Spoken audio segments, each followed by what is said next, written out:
ഈ നായകന്റെ കയ്യിൽ തോക്കോ പിച്ചാത്തിയോ ഇല്ല, ഉള്ളത് ചങ്കൂറ്റം. അജേഷ് ആടാ ഈ പൊന്മാൻ, അജേഷ് ആടാ അജേഷ് എന്ന് നെഞ്ചിലടിച്ച് ചങ്കൂറ്റത്തോടെ പറയുന്ന ഈ നായകന്റെ കയ്യിൽ തോക്കോ പിച്ചാത്തിയോ ബോംബോ ഇല്ല. ആകെയുള്ളത് ആത്മവിശ്വാസവും ചങ്കൂറ്റവും അധ്വാനിക്കാനുള്ള മനസ്സുമാണ്. ഇത് മൂന്നും വെച്ച് അവൻ കളിക്കുന്നൊരു കളിയുണ്ട്. ആ പോരാട്ടത്തിന് പൊന്നിനേക്കാൾ തിളക്കമുണ്ട്. അതൊരു പൊന്മാനായി പറഞ്ഞിറങ്ങുകയാണ് സ്ക്രീനിൽ. പൊന്മാനാണ് ഈ കൊച്ചു സിനിമ. പൊന്ന കൊണ്ടുണ്ടാക്കിയ മാൻ അഥവാ പൊന്ന കൊണ്ടുണ്ടാക്കിയ ഒരു മനുഷ്യൻ, ചെറുപ്പക്കാരൻ. ആയുധക്കൂട്ടിന്റെ മാത്രം ആവേശത്തിൽ ജീവിതവുമായി ഒരു ബന്ധവുമില്ലാത്ത നായകന്മാർ അരങ്ങുവാടുന്ന സിനിമാ ലോകത്തേക്കാണ് ചില നിശ്ചയങ്ങളും ബോധ്യങ്ങളും മാത്രം കൈവെള്ളയിൽ ഒതുക്കി ഒരു സാധാരണ ചെറുപ്പക്കാരൻ നെഞ്ചിൽ തൊട്ട് പറയുന്നത് അജേഷ് ആടാ അജേഷ്. പൊന്മാൻ എന്ന സിനിമ കലാ സംവിധായകൻ, പ്രൊഡക്ഷൻ ഡിസൈനർ എന്നീ നിലകളിൽ മലയാള സിനിമയിൽ പേരടയാളപ്പെടുത്തിയ ജ്യോതിഷ് ശങ്കർ സംവിധാനം ചെയ്യുന്ന ആദ്യ സിനിമ.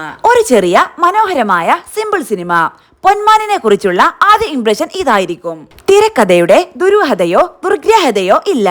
എല്ലാം പൊന്നിൻ വെളിച്ചം പോലെ സുവ്യക്തം. ചുറ്റുപാടുമൊന്ന് നോക്കിയാൽ ഈ വെളിച്ചം കാണാം. ഈ വെളിച്ചവും തെളിച്ചവുമാണ് സിനിമയെ ബലവത്താക്കുന്നത്. സിനിമാ കൊട്ടകയ്ക്ക് മുന്നിൽ ഒരു പ്രത്യേക ജോണർ സിനിമകൾ ക്യൂ നിൽക്കുന്നിടത്തേക്കാണ് ഇത്തിരി സ്ഥലം ചോദിച്ചുകൊണ്ട് പൊന്മാൻ പറന്നിറങ്ങുന്നത്. ഈ ഒരു മാറ്റവും പൊന്മാനിന് അനുകൂല ഘടകമാകുന്നു. പ്രശസ്ത നോവലിസ്റ്റും തിരക്കഥാകൃത്തും സംവിധായകനുമായ GR ഇന്ദുഗോപനും ജസ്റ്റിൻ മാത്യുവും ചേർന്നാണ് തിരക്കഥയൊരുക്കിയിരിക്കുന്നത്. ഇന്ദുഗോപന്റെ 4-5 ചെറുപ്പക്കാർ എന്ന നോവലിനെ അടിസ്ഥാനമാക്കിയാണ് സിനിമ. കാലഭേദമന്യേ മലയാളിയുടെ മനസ്സിന്റെ അടയാളമാണ് പൊന്ന്. ഇവിടെയും പൊന്ന് തന്നെയാണ് താരം.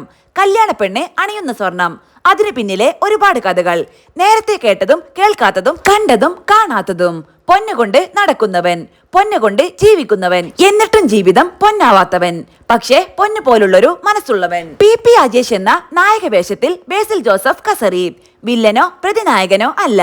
നായകനോട് തോളോട് തോൾ ചേർന്ന് നിന്നുകൊണ്ട് തന്നെയാണ് സജൻ കോബുവിന്റെ മരിയാന എന്ന കഥാപാത്രത്തിന്റെ പ്രകടനം. അല്ലെങ്കിൽ സിനിമയിലെ മറ്റൊരു നായകൻ. ഇവർക്കിടയിലും മുങ്ങിപ്പോകുന്നില്ല.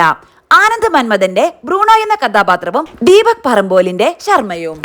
കലയ്ക്കു വേണ്ടി മാത്രമാണോ എന്ന കാലങ്ങളായി നിലനിൽക്കുന്ന ചോദ്യത്തിനിടയിലും ഈ സിനിമയിലെ മറ്റനേകം അടരുകൾ മലയാളിയെ നോക്കി സാധപിക്കുന്നുണ്ട്.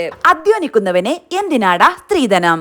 അധ്വാനിച്ചു കുടുംബം പോറ്റടാ എന്ന് അജേഷ് പറയുന്നത് വെറും പിച്ചാത്തി രാഷ്ട്രീയം കൊണ്ടു നടക്കുന്നവരോട് മാത്രമല്ല, പല കള്ളികളിലാക്കി മനുഷ്യനെ കെട്ടിപ്പൊട്ടി വെക്കുന്നവരോട്, അതിന്റെ ഇരകളോട്, തട്ടിപ്പ് കമ്പനികളിൽ പണം നിക്ഷേപിച്ച് ധനാർത്ഥി മൂത്തവരോട്, ഇവരോട് എല്ലാവരോടും കൂടിയാണ്. ഒടുവിൽ കൊല്ലത്തെ ആ ചൊല്ല് കൂടിയുണ്ട്: കണ്ടവന്റെ കണ്ട് നമ്മൾ പട്ടിയെ വളർത്തരുത്. കൊല്ലത്തിന്റെ കായലും കടലും കടപ്പുറവുമെല്ലാം പൊന്മാനിൽ മനോഹരമായ കഥാപാത്രങ്ങളാകുന്നു. പൊന്മാൻ ആ ഒരു കൂട്ടം ചെറുപ്പക്കാരുടെ സിനിമയാണ്, കഥയാണ്, നടന്ന സംഭവം.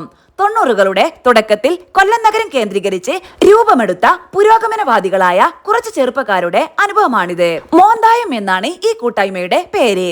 കാനായി കുഞ്ഞിരാമനാണ് ഈ സംഘത്തിന് പേരിട്ടത്. കലാ സാംസ്കാരിക രാഷ്ട്രീയ രംഗത്ത് സജീവമായിരുന്ന കുറെ ചെറുപ്പക്കാർ. ഈ സംഘം ഒരു കല്യാണത്തിന് പോയപ്പോൾ ഉണ്ടായ അനുഭവമാണ് സിനിമ. സംവിധായകൻ അടക്കമുള്ളവർ ഉൾപ്പെടുന്നതാണ് ഈ കൂട്ടായ്മ. അതുകൊണ്ട് തന്നെ സംവിധായകന്റെ നേരനുഭവമാണ് ഈ സുവർണ സിനിമ.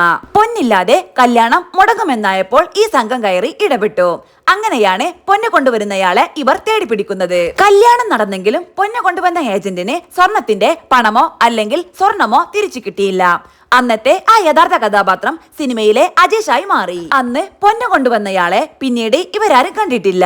ഈ സിനിമ കണ്ടിട്ട് ചിലപ്പോൾ അത് ഞാനാണ് എന്ന് പറഞ്ഞ് ആ പൊന്നുകാരൻ വരുമോ? സംവിധായകൻ അടക്കമുള്ള സംഘം കാത്തിരിപ്പാണ്. 4 വാക്കിലും അതിലും വലിയ നോട്ടത്തിലും ലിജോമോൾ ജോസിന്റെ സ്റ്റൈഫിയും ബേസിലിന്റെ അജേഷും പ്രണയം പറയുന്നത് കാണാൻ എന്തു രസം. നിന്റെ മേത്ത് മണ്ണ് വീഴാതെ നോക്കണം, നീ ചത്തോന്നറിയാൻ നിന്നതാ. ഒപ്പം ഇതിനുള്ള മറുപടിയും. പൊന്ന് തൊടാത്തപ്പോഴാണ് പെണ്ണിനെ ചന്തമെന്ന് തോന്നുന്ന എത്ര നായകന്മാരുണ്ട്, എവിടെയെല്ലാമുണ്ട്. 64 കഴുക്കോലും വീഴാതെ കൂട്ടിക്കടിപ്പിച്ച് നിർത്തുന്നതാണ് കെട്ടിടത്തിന്റെ മോന്തായം. ഈ കൂട്ടായ്മയും സിനിമയും അങ്ങനെയാണ്, ഒരു പണത്തൂക്കം മുന്നിൽ.